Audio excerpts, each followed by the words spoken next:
I was asked to do this last year, and the anticipation of doing it was terrifying. It was deeply anxiety-inducing. And then they asked me back to do it again this year. So I thought that must have gone okay. But now they're expecting this one to go okay as well. So it's even tougher. It's been great fun. It's lovely being with lots of other writers. It's lovely hearing their ideas. It's lovely meeting them and discussing ideas. I mean, the way I think I'd like to come at this, I'll go through it relatively chronologically, is what does one want out of these things? Or what goes on? What kind of conversation is it? And I think there are some various ways in which I'd put it. There are the ideas. And then people come forth with ideas, and then you say, if so, then what? That's the next thing. Or, alternatively, if so, how come? That's to say, why is this other thing seem to be also true? Or there's a third part, which is actually sometimes the most interesting, which is where it's, if so, what about me? So when people begin to talk about their own experience, at which point we move to a kind of an anecdotal level, which is just as interesting as the other, because we know that the first, we are not in danger of coming to a full conclusion or a resolution. We've had images of writers as truth tellers, writers as tellers of stories, writers as inventors, writers as liars, writers as producers of a sense of the local, writers, in fact, as trespassers on something. And we've talked about self and truth, and we've talked about various categories, conventions, things I think of as, and I was talking in terms of propriety, but I really mean frames, the way that we frame ideas and stories and poems, the idea of responsibility, the idea of paradox, and most importantly perhaps the idea of complexity. As John already mentioned this morning, the title of this is Fiction, Memoir and Truth, but at one stage, or possibly after, it became Fiction, Memoir and Self. And that in itself is an interesting sort of change, because there's a sort of assumption there that when we say truth, we might as well say the self, and vice versa. So that to some degree, we are dealing with overlapping categories, and the question of how far these things overlap is something at the very center of this. But the first in terms of fiction and memoir. And Julian spoke about that and talked about the distinctions between memoir and fiction as two reasonably clear categories in terms of readership. We talked about memory and the nature of memory. And I think we were particularly talking about memory in terms of some kind of reference which is like childhood, which is childhood. This was particularly true, I think, in Gale's, which I will come back to. I mentioned I'll show a very short poem of mine here, and I'll finish up with a poem which is not by me, and not entirely, not a whole poem. This is, I told you that there was this series called Flesh, An Early Family History, and it begins with 5 poems which are not to do with memory, but are to do with forgetting. So I'll give you the very first of the forgetting poems and we'll move on from there. What I was trying to do was try and remember something that I knew I couldn't remember. That's to say, being in a cradle, being a baby, and having my mother lean over me. Clearly I could not remember that, or at least as far as aware I couldn't remember it, so I had to make it up. So it's essentially imagined. The first hand coming down from heaven, her hand. She hovers above you. It is a premonition of life to come, a bird preparing to land. Your mother's warmth, her breasts, an impression of intensity as softness, and then the bones of her knuckles, cheeks, neck, the motion of her head, swing of her hips, the delicate cones of her nipples, the mystery of the navel, heat, cold, wet, dry, milky smells and pheromones. Where do you begin? with fingers tickling feet or lips against skin, being lifted high and swung to safety, the noises of the street, your minor disasters, hearing your own cry echo in your head. There's something lost, something buried deep under the eye you try to see with, something faint as dust settled inside your lungs, a history tucked in the folds of your body like a cast. The radio mumbles, a bell rings suddenly, light moving across the floor over the ceiling. The bird rustles, her hair, the branches of a tree against the window, knocking and squealing. You create all those things out of impressions of what you have. Now, what Julian was talking about was the idea of a resistant reader. The idea that the reader might not actually set out with a full trust in what is before them, and that somehow that this trust has to be earned. But she said that the reader of the memoir has no part in the conversation, and what is happening to them, which raises questions of credence and credulity. And she said that the distance in memoir is implicit. There's an interesting question behind this. Why should I be interested in this other real-life person? Why should I spend my time reading about others in general, and this specific other in particular? She talked about the celebrity memoir, the memoirs of people in whom people have an interest of some sort. Well, there may be the pleasures of sheer nosiness. We are curious people. We like to know something about the world. But then on the other hand, we are presented with the image of the ghoulish, as the press calls them, observers of a car or train wreck, who hang around to see what happens or what has happened to the bodies. But we seek evidences. Evidence was part of the idea of the memoir. And we seek these in diaries, we seek them in letters, we look for archives full of scribbled notes. We are looking to reconstruct lives. But then, as Chris was saying, actually, we talk about erasing, or at least blurring these borders. The idea of memoir as a kind of fiction. How do we apprehend memoir? How far do we create or adopt conventions or frames specific to the form? How do we say this is a memoir? This, therefore, is evidence. This is something else. This is the imagination. Is the imagination part of the evidence? Fiction, according to Julian, she says, is open, and the reader enters fiction as a participant, unfettered by the likelihood of things actually happening or having happened. We don't require external evidence in fiction. Here we may discover belief, she says, but we may also reject it by abandoning the book. Why? Because we don't like the development of it, because what happens isn't what we want to happen, or because of some other factor which might be to do with, I think, with a breaking of a trust, some kind of trust which has been built, which entices the resistant reader in the first place, which is then in some ways possibly betrayed by something in the book. A kind of broken frame, if you like, that the beginning of the book offers us a frame, and then the disruption in it, the breaking, is maybe too great. Could it be because, on the other hand, it's kept too comfortably within the frame, that it has simply settled itself in the frame, that we no longer quite believe in that frame?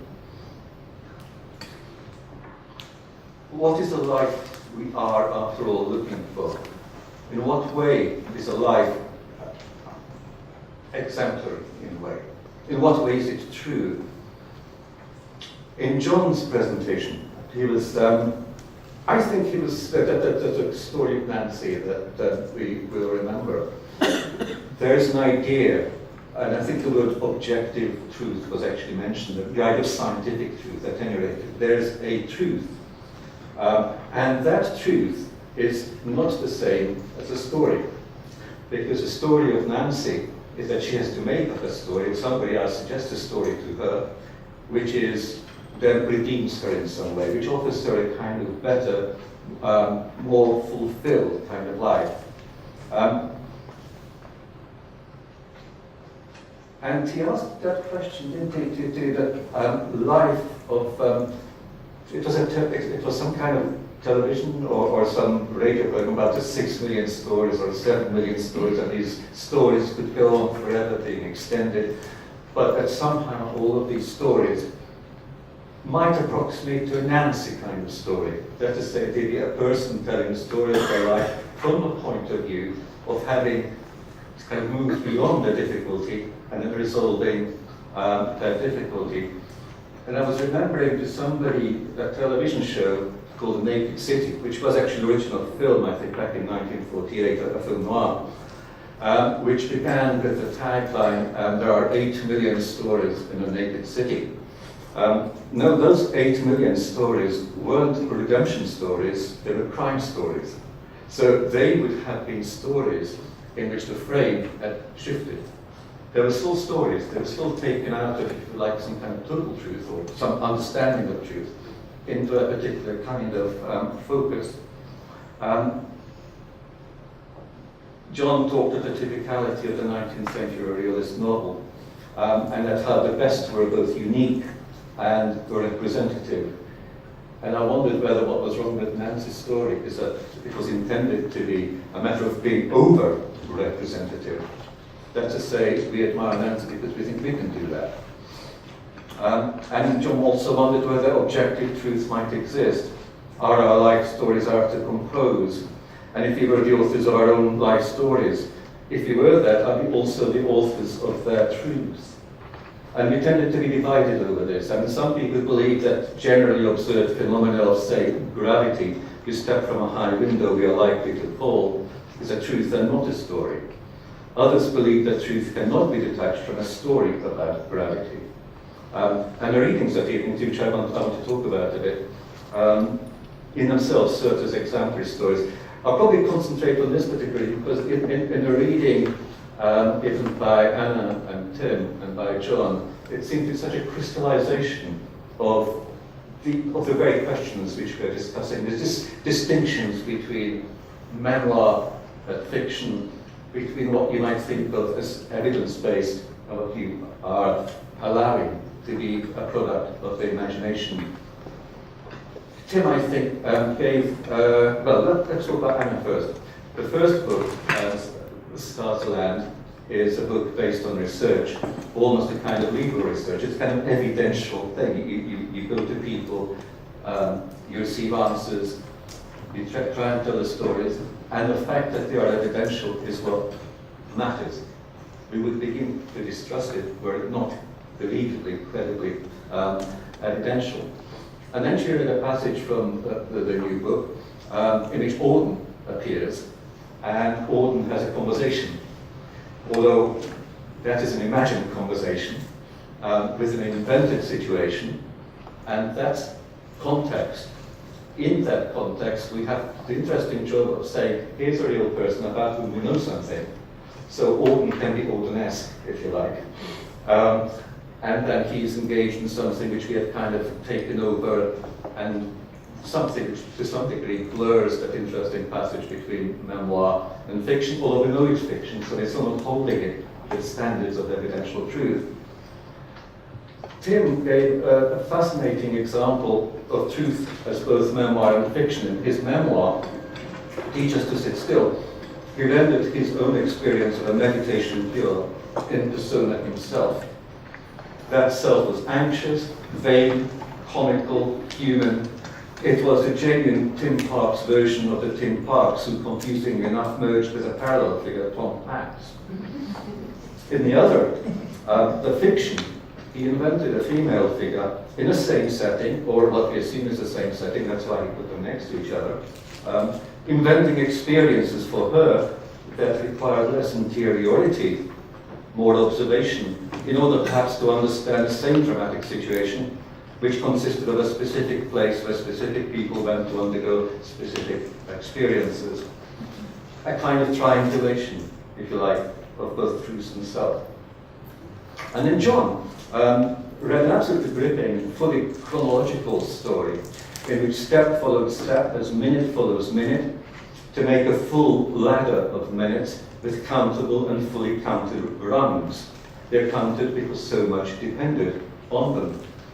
The story itself was related, if you like, from a height, as observed by a member of the heavenly stasi, or one of Wender's angels, who takes no particular account of story as character, but gathers evidence, a little like Anna in Stasiland, but in this case almost as an act of pity for humankind. And for me, there was something of classical tragedy in this story, and inevitability that one wants to resist as a reader, but which one recognizes as some of truth we have to face, and therefore in its own way redemptive. It was, if you like, the opposite of the story of Nancy. Salvation was not going to be offered by the provision of a different gang plank or a smarter ladder. Gail, for her vocation next morning offered us 4 modest proposals. We understand the irony implicit in the history of modest proposals, but I don't think these proposals were ironic. They were mostly to do, as it seemed to me, and this is all terribly sort of obviously idiosyncratic and personal, but who else have you got? You've got me. They were mostly to do with establishing a notion of self that might be capable of constructing, I felt to me, a more generous and more complex truth. The case was partly predicated on childhood as a place. In particular, she talked about the cinema back home, where the adults sat in hierarchies and were covered, but the children were in the open and fully integrated. And I was fascinated by this kind of binary. The adults, in effect, were guilty and comfortable, but it was their children, presumably by adult permission, who were integrated. The word permission arose, I think, roughly at that point, and then stayed with us right until today, as a kind of wakeful companion. The idea of the poetics of a childhood space, the idea of the radically local as a point of truth and redress. We would think about ideas of trespass and periphery and a center. All of these entered the conversation and they have remained with us. There was out there, or perhaps in here, a fairer, more compassionate truth was the notion.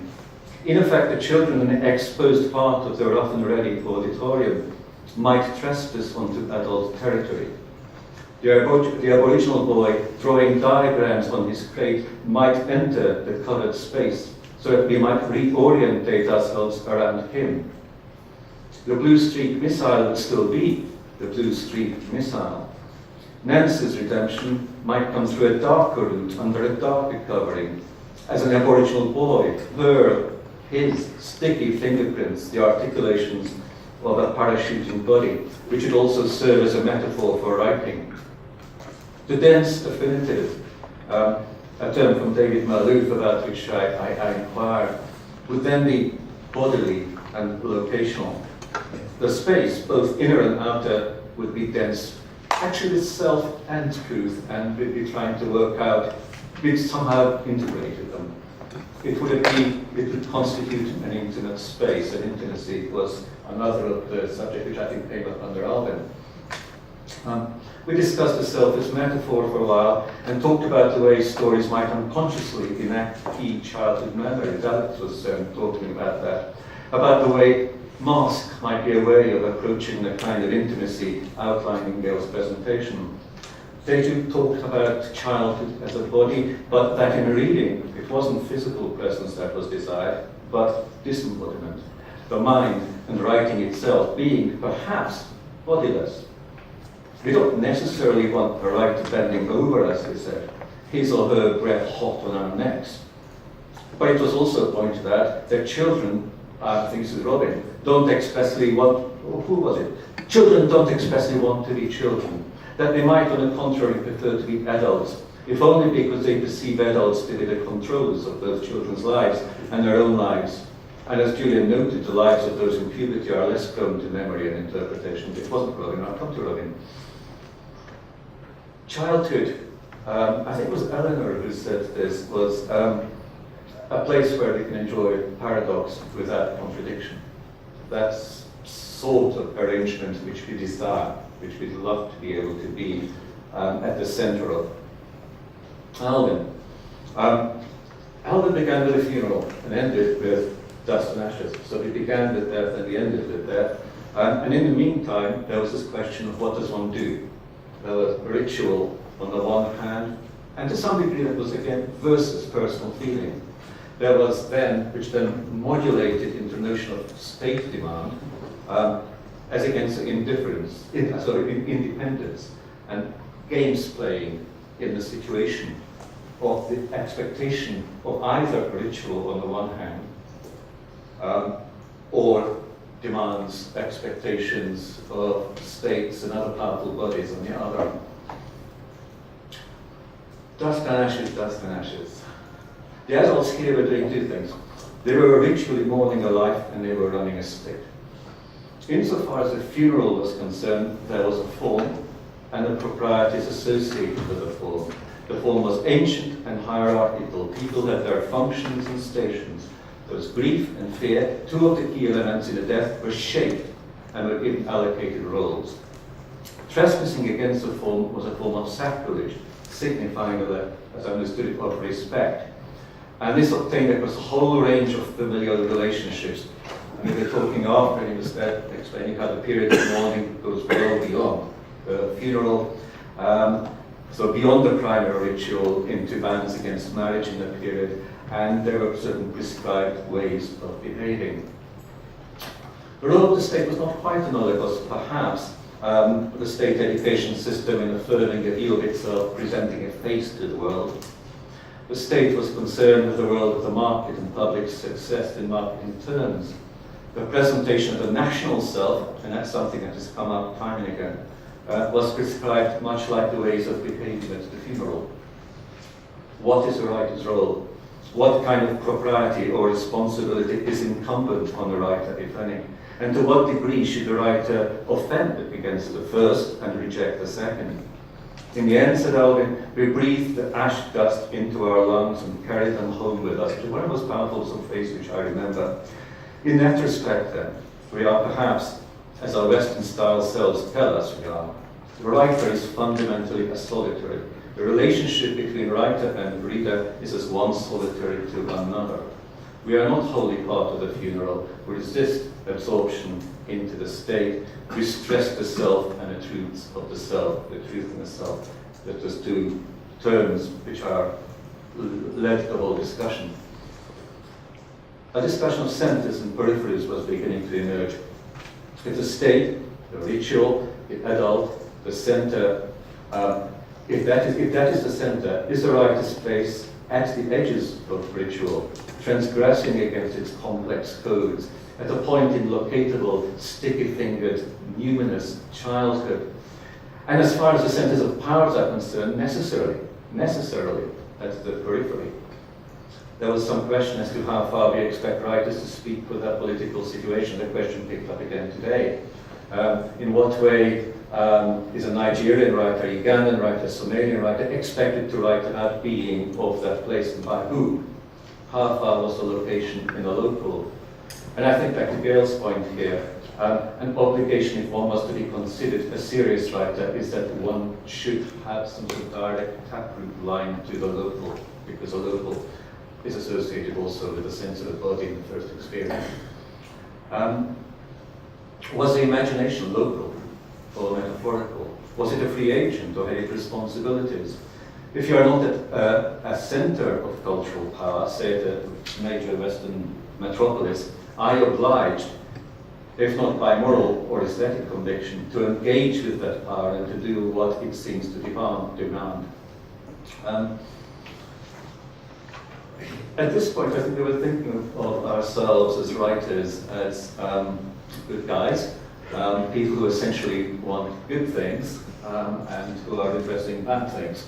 But then I couldn't remember if it was Tony's phrase or Manon's phrase, but I had to ask, which was writers as fancy talking pickpockets. And surely there's an element of truth in that too, that we borrow, we steal, and Robin was talking about writing down precisely his mother's objection to him writing about her. So there you are, you pickpocketed this little phrase and you stuck it away. And then come to today. And there's a lot of things, and some of them I've already covered, and these are just based upon very kind of hasty little notes I've made here. The idea, I suppose, of the lion and the hunter that we've talked about, as to whether one should be speaking, and what is lion like about the lion? What is hunter like about the hunter? How far is that also a kind of responsibility? And we've kind of addressed that in a way by suggesting that that may be a cultural, historical, situational kind of question. How tough is life? If it is tough for everyone, and we are part of that everyone, do we address it? And how do we address it? I want to come back before coming to a kind of conclusion to the idea of distinction between memory and fiction. I think practically everything that we've done has been a kind of attempt to negotiate between what we consider to be, if not exactly opposite categories, at least distinct categories. So I wanted to give you a little personal example. I've just finished about 6 months ago, translating a book by a Hungarian woman who is the daughter of a very rigid, dogmatic Stalinist, a Jewish, rigid, dogmatic Stalinist. And the book is about his death. In this book, you get a full exploration of what the father's beliefs were. You have a marvelous set of understandings of how he had to function in his society, while at the same time giving full criticism, even while politically being of the same ideological end of the spectrum.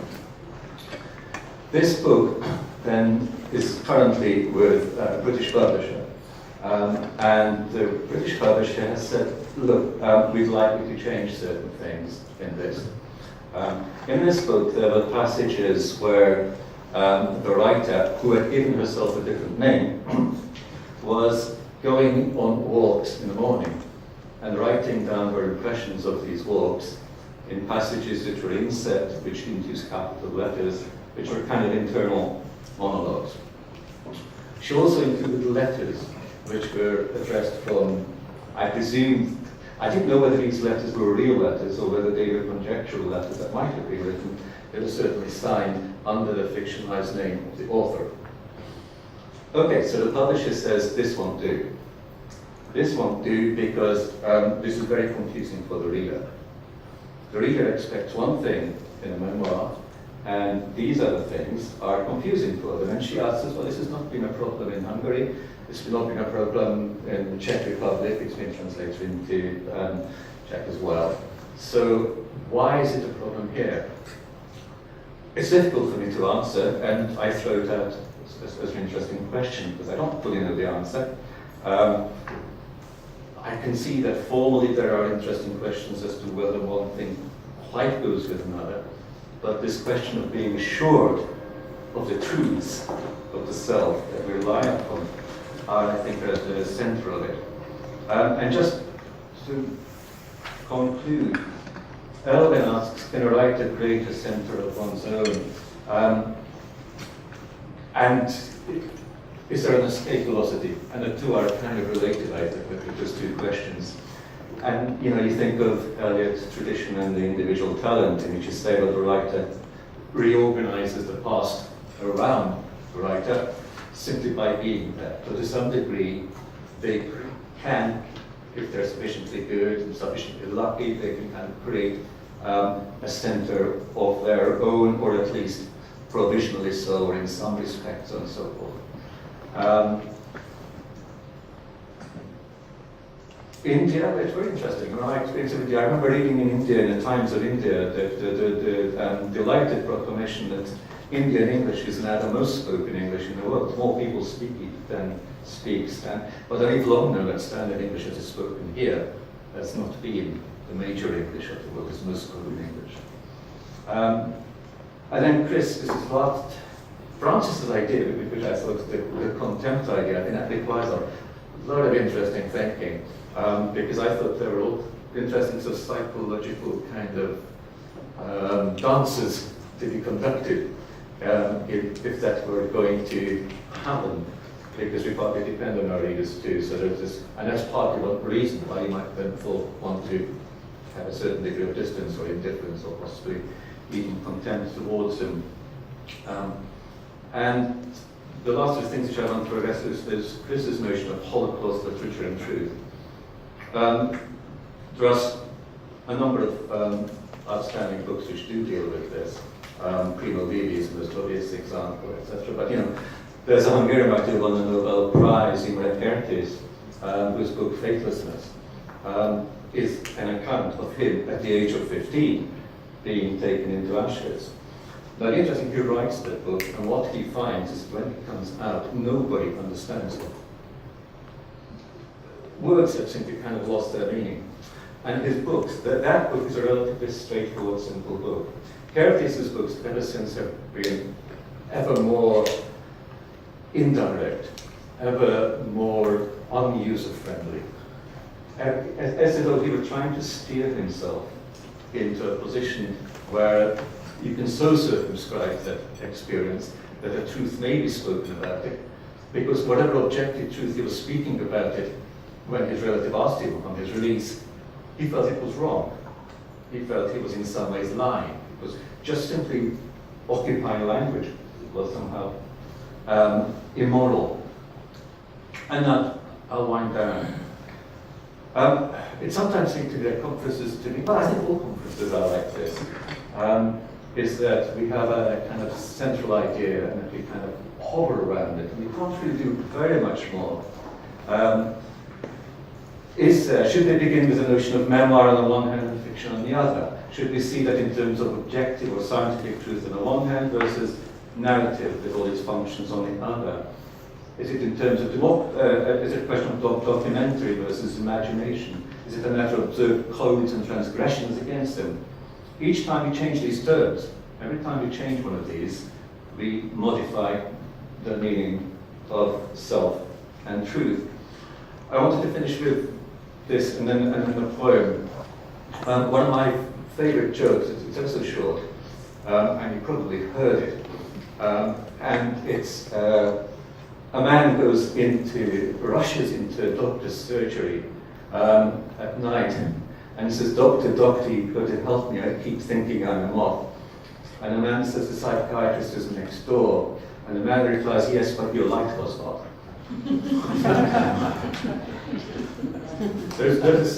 And what I rather love about that is that the notion of the light is so stronger than the actual writing that you can see on the door. The compulsion is greater. And I'm sort of thinking, well, to some degree the idea of objective truth is we kind of drift around it like moths. We're attracted to it. You could argue that it kind of kills us in the end if we were to sort of touch this light bulb. But the thing is, as writers, we don't actually always know whether a light bulb is on or not. And we hover around it, hoping that somebody will turn this damn light on, so it will have something to circle around. And what we're circling around, I guess here, is the case of self and self and the truth. There's a lovely point in the discussion about speaking for a paraphrase and about seeming responsible. But Samantha spoke up, and I love this phrase. She told us she was white, middle class, living in Bath, and thinking that no one was going to say to her, and this was really beautifully phrased, we need to hear from you. Who is going to need, and I hear the word need, to hear from us? That is a sort of absolute core question. I want to finish with just a few lines from Charles Tomlinson's poem, A Meditation on John Constable. I don't know if people know this poem. Here's a quotation from Constable himself at the beginning of the poem. And Constable, in the History of Landscape Painting, says, painting is a science and should be pursued as an inquiry into the laws of nature. Why then may not landscape painting be considered as a branch of natural philosophy, of which pictures are but the experiments? Tomlinson writes a rather gorgeous long poem. I'm just going to pick up the end of it. and this is, we can finish here, at least I hope. Art is complete when it is human, he says. It is human once the looped pigments, the pinheads of light securing space under their depth restrictions, convince as the index of a possible passion, as the adequate gauge, both of the passion and its object. The artist lies for the improvement of truth. Believe me.